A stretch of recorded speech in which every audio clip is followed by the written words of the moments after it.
Snacks recipe பண்ணுறதுக்கு 1 cup கோதுமை எடுத்திருக்கேன், ஜீரகம் கொஞ்சம், வெள்ளை எள்ளு கொஞ்சம், மஞ்சத்தூள், இப்போ சால்ட்டு, நெய் கொஞ்சம்.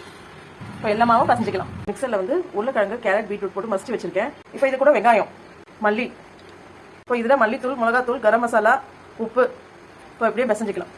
இப்போ மாவை ஒட்டிக்கலாம். மாவு ஒட்டி வச்சுருக்கோம்ல, அதில் இது எடுத்து இந்த இதுவை நல்லா ஜாம் மாதிரி தடவிடலாம். மேலே பார்த்தீங்கன்னா அப்படியே ஜாம் மாதிரி தடவியாச்சு. இப்போ அப்படியே ரோல் பண்ணிக்கலாம். பாருங்கள் எப்படி நான் ரோல் பண்ணி வச்சுருக்கேன். ரோல் பண்ணதை இப்படி கட் பண்ணிக்கலாம். இதை இப்படி ஒட்டினதை இப்படி ஒயிட் பண்ணிக்கலாம். கடாய் வச்சு எண்ணெய் ஊற்றி வச்சிருக்கேன். இப்போ இதில் ஒன்று ஒன்றா போடணும். பாருங்கள் எல்லாத்தையும் போட்டு வச்சிருக்கேன். பாருங்கள் இப்போ எல்லாத்தையும் திருப்பி போட்டுருக்கேன் வேகிறது. இங்கே பார்த்தீங்களா எவ்வளோ சூப்பராக இருக்குது பரோட்டா. நல்லா கலர்ஃபுல்லாக இருக்குது பாருங்க. பசங்களாம் கொடுத்தீங்கன்னா நல்லா சாப்பிட்டுடுவாங்க. சூப்பராக இருக்குது. தொட்டு சாப்பிட்டு பார்க்கலாமா சாஸோட? நிஜமே சூப்பராக இருக்குங்க. செம்மையாக இருக்குது.